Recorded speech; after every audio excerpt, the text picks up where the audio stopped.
For joining us tonight, I'm Ron Jones. Folks, we're keeping a very close eye on the latest fallout after U.S. airstrikes hit 3 major nuclear sites in Iran. President Donald Trump says the strikes are meant to stop Iran from moving ahead with its nuclear program.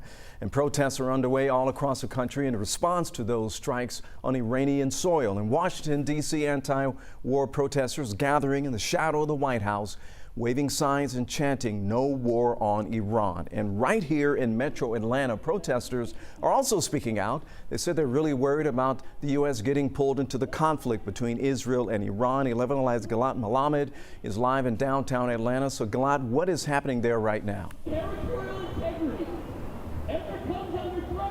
Right now, the group of protesters is listening to a speaker from the group Veterans for Peace. This is about hour 2 now of this protest where they've been chanting on this corner and listening to speakers. There's about 50 people here. They're right across the street from Centennial Olympic Park holding signs and chanting. People we spoke to tell us they do not want the U.S. to become involved with affairs in Iran and do not want a war. They also do not want the U.S. to support Israel. Several signs here say no war on Iran and no Israel-U.S. war in Iran. A few dozen people are gathering on this corner, chanting and hearing from speakers. People we spoke to say they disagree with what President Donald Trump is doing. And after learning last night about what happened, they knew they wanted to come out and protest today.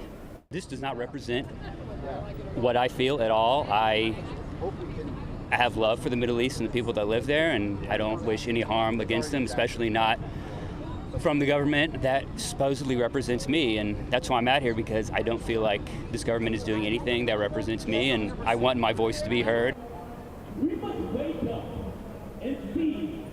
Throughout the day, we've been receiving reactions from local politicians, with Georgia Governor Brian Kemp thanking President Trump, saying Iran could never have a nuclear weapon. Senator Raphael Warnock says the president has not sufficiently explained why the operation was necessary and did not seek congressional approval. Everything we've seen here today has been peaceful. I did notice 2 Atlanta police officers right about where I'm standing, a little bit a ways from the crowd earlier, but I don't notice any law enforcement here at the moment. Live in Atlanta, Gilad Malamed, 11 Alive News.